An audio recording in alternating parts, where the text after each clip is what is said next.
ce JT direction la région de l'Alentejo. Au-delà de ces paysages absolument fabuleux, elle met un point d'honneur à cultiver et conserver un tourisme confidentiel. Margot Subra-Gomez avec Nadi Diawara.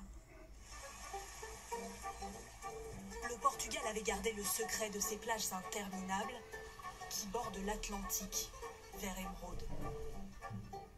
L'Alentejo, région sauvage coincée entre Lisbonne et le sud déjà très fréquentée, veut incarner un tourisme plus authentique, en dehors des sentiers battus. Les amoureux de la mer ne s'y trompent pas. Ils viennent ici observer l'une des plus grandes colonies de dauphins d'Europe, dans leur milieu naturel. Ici, ils sont complètement sauvages et libres. C'est pourquoi on ne peut pas vous garantir qu'on va en voir. Mais en général, on en voit dans 95% des sorties en bateau.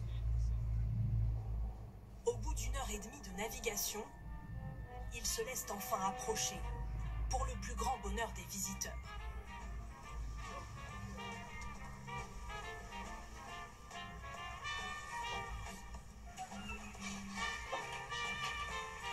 On pensait qu'on allait les voir plus au large, là c'est vrai, ils longent vraiment la plage, c'est trop beau. C'est fait île déserte et du coup on apprécie l'aventure quoi.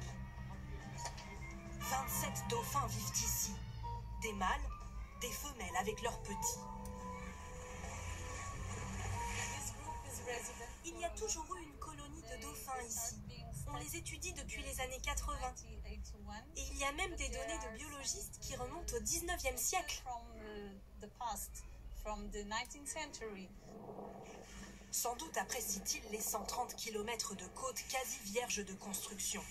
Ici, pas d'immeuble pour gâcher la carte postale. C'est vrai que ça donne des cadres qu'on n'a pas ailleurs, quoi. C'est le bon côté, c'est ce qu'on aime ici.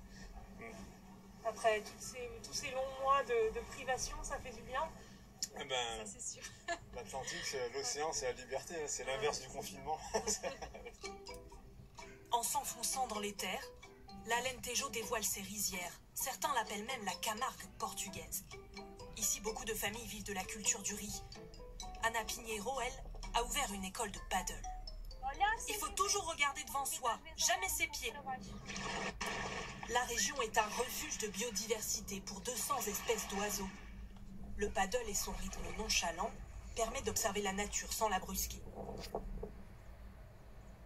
Vous avez la cigogne, par exemple, ici. C'est formidable aussi. Dans l'eau, vous pouvez regarder aussi des poissons qui sautent quelquefois aussi sur la plage.